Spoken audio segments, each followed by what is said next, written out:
Welcome to Cinema Gulp. I'm John. And I'm Ben. And we are very excited because we just saw The Invisible Man. And not only that, we're even more excited, John, because we just purchased some invisible juice. If you don't know what that is, Wow. Drink's supposed to make you invisible. I'll believe it when I see it. Well, that's just the thing, John. Will you be able to see it?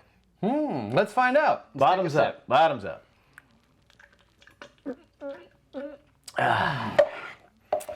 Feel anything?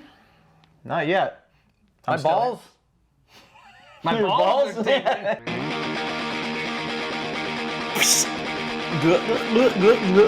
Dude, I can't feel my balls.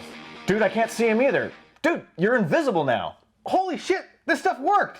I can't see you either. You're invisible. Awesome, man. Awesome. Ow! What the hell did you do that for? I had to make sure you weren't really there. Jeez. Hey, cheers! We're invisible. Hell yeah. This is rad. So now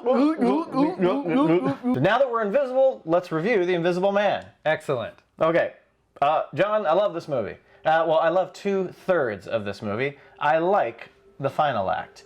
But this movie is directed by Lee Whannell, who in 2018 gave us Upgrade. A film I enjoyed. I thought it was a lot of fun. Yeah, unique, Yes. interesting. And there were shades of Upgrade in this movie. There was, You could definitely aesthetically. tell. Aesthetically, you could tell the same filmmaker worked on both films. Yeah. But they're very different films in their execution. All I really wanted out of this movie was to see, because obviously they threw away the Universal Dark Universe monster franchise thing, probably for the best, and decided, hey, let's take at least probably the smallest, most insignificant property of those, which arguably would be The Invisible Man, because it's not really a monster, quote unquote monster. Like, giving this to Blumhouse and giving them $7 million, I think, is literally the smartest thing you can do. Because what would have happened if this thing was a Dark Universe movie? It'd be a world-ending event because of The Invisible Man. Like, I love that this one is so self-contained. There's very few characters. It's small. It's usually just set in different houses, different rooms within the houses. It's quiet. It's atmospheric. The camera work. I know that, you and I are going to start this review agreeing to disagree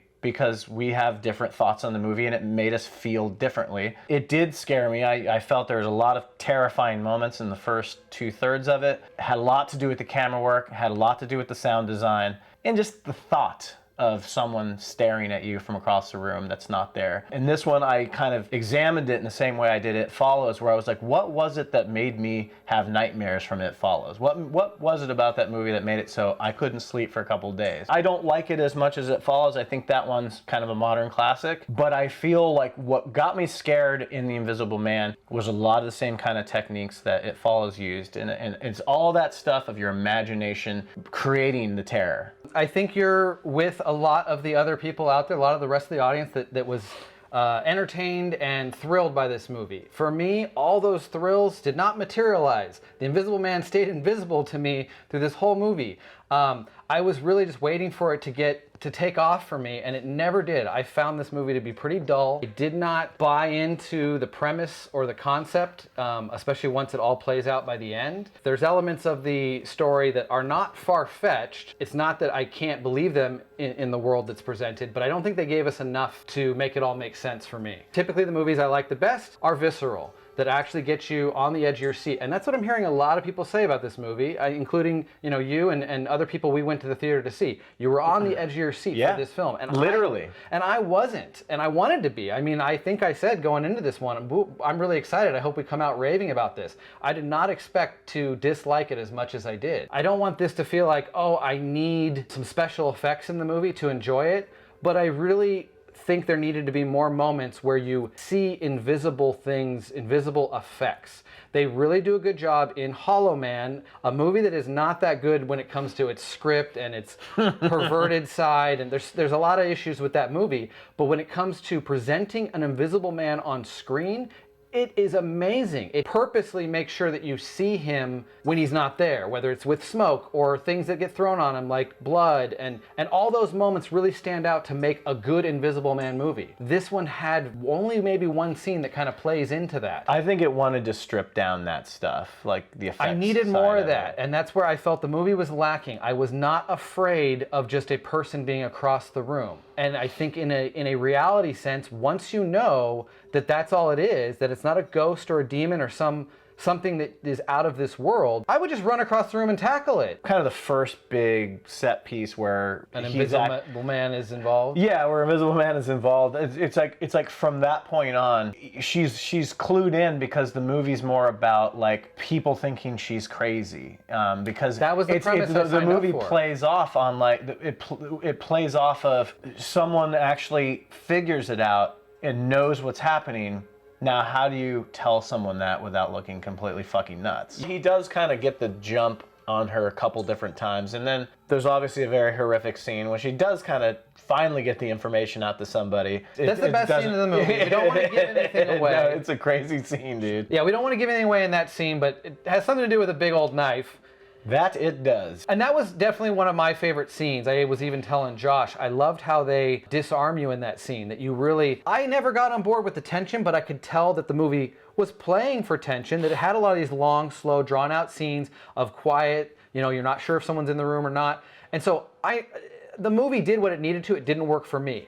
That was a scene where I had stopped worrying about any tension to even be in the scene. Because they're out in public. Well, not even that they're in public, just the dialogue of that scene, some of the humor introduced in that scene, disarms you in a way where you are just not even prepared for what really happens. Yeah. I love it, what happens, but I also have an element of that moment that felt cheesy to me. I want to talk about the score, because the score, as everyone knows, can make or break a movie, especially a horror movie, a good score. And I'm not talking about cue you to be scared. I'm talking about heightening the intensity, heightening the terror. And this guy's name is Benjamin Wallfish. I've heard him before. I guess he works with Hans Zimmer a lot. It sounded very Upgrade, too. There was the big walls of that loud... Did he do Upgrade? I would think maybe he did. He might have, but it had those big walls of that loud, dreadful, like, synth, and I love that stuff. A very eerie score that to me, just racked up the tension even more. You know, we're so hooked in those scenes that are meant to be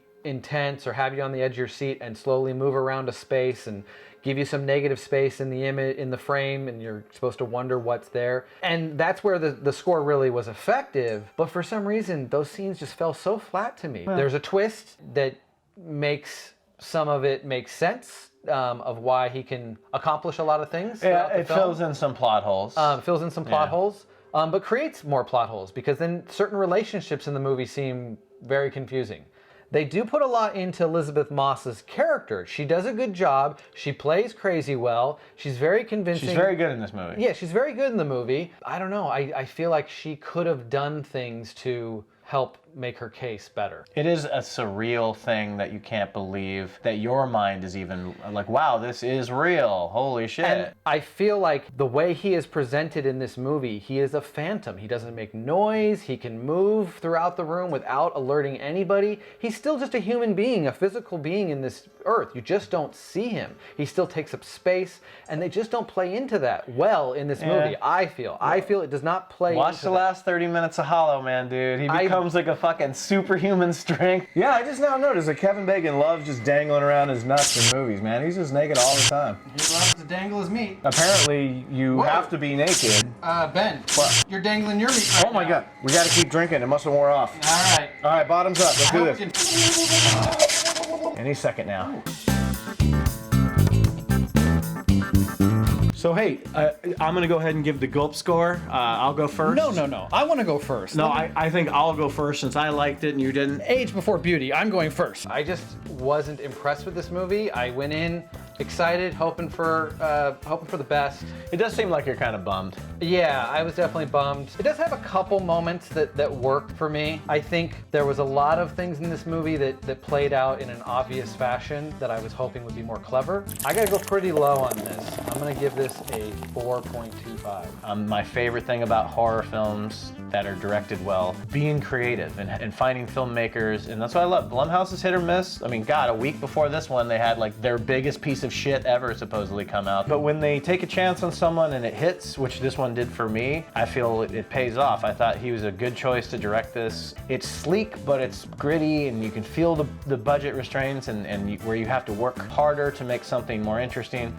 So I like all that stuff. stuff. And I really like a lot of the camera movements, and that stuff is important when it comes to like creating scares. A lot more than people think. It's subliminally hitting you over the head, you know? I'm gonna go 7.75. So that was our review of The Invisible Man. We hope you enjoyed watching it. Make sure to go see it in a theater near you. Personally, I think you can wait to watch it on video, but that's just my personal opinion. If you want to see more of us, Ben and John here at Cinema Gulp, you can look for us on Twitter, Facebook, and Instagram. And don't forget to keep your eyes open for more content coming soon. You can click the box right here if you want to see one of our other amazing videos. Ben, show them the box. It's right here. It's right over here. For Cinema Gulp, this is Ben, I think. And this is John, I hope. We drink your cinema. I drink it up! You don't need to